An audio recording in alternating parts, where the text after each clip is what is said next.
Hello. Welcome to part two. This video, I guess, to summarize the topic of it, like I said, three parts.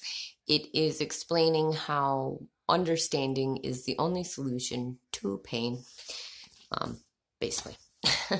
Okay, so all of life we see in evolution of species, but more specifically in day-to-day life, such as business models and so on, life is continual cyclic growth.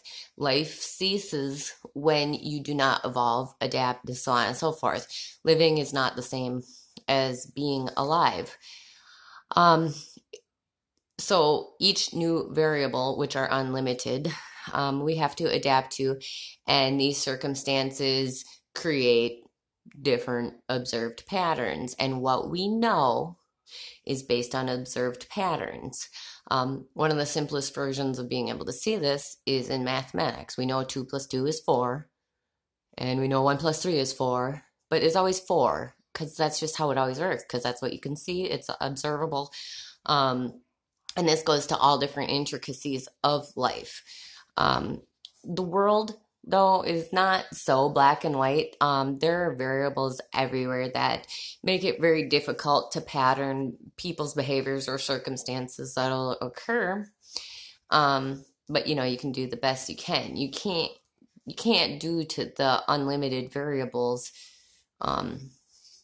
get all the answers. So we have what we know, and I have this put into 3 levels.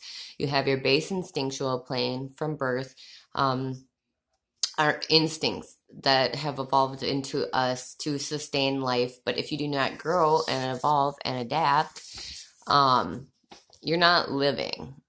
So this transports us into the next level of awareness, which is the biggest inhibitor of progress. That is what I'm calling the pain threshold.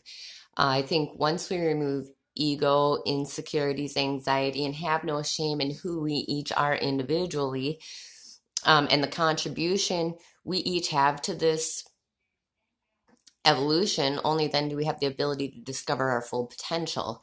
What others think, or who others think we are, what everyone else is doing, unless it cultivates pattern to understand what to expect, should be slotted in what I call the everything else bin. Okay? That's the stuff that doesn't matter. Everything else. So everything else is all the things that distract us from gathering further information to create these patterns.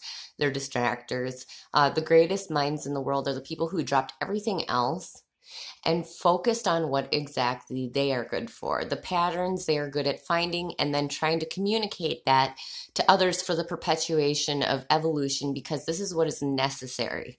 And if you aren't completely self-involved, you'll understand the world in this cyclic adaptation and evolution are necessary to the continuance of life. And when you feel love for others and understand the future is in our hands, the logical thing to do would be to distribute this information and patterns to cut the conclusions that do exist so the next generation can extrapolate and so on.